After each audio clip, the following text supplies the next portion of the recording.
Hello and welcome.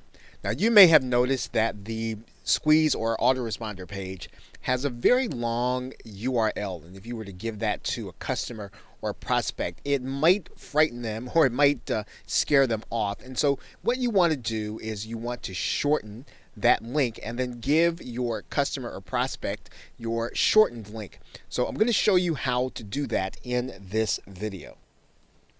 Now you'll see that this URL fairly long, and what we're going to do is we want to give our customer a shortened URL. So we're going to go to a site called TinyURL, and it's actually a URL shortener. There are several of them out there. There's Bitly and X.co.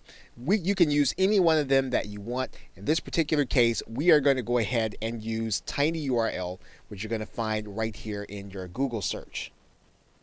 And all we're going to do, of course, is we're going to take that URL, we're going to copy it, and then we're going to put it right inside of TinyURL. And in some cases, what you can do is, if you want to try to create something that's going to make a little sense, you can actually customize the link. So in this particular case, we're going to type in internet marketing 32015, and then we're going to make a TinyURL. Okay, and so our TinyURL is internet marketing 32015. So all we've got to do now is we can then take this link and we can use it around the web. We can use it in our emails. We can use it in some of the links that we present. And this is a lot better than showing people this particular link.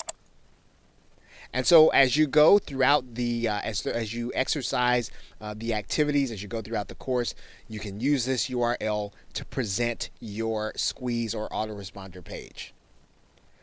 Okay, so with that, thanks, and I will see you in another video.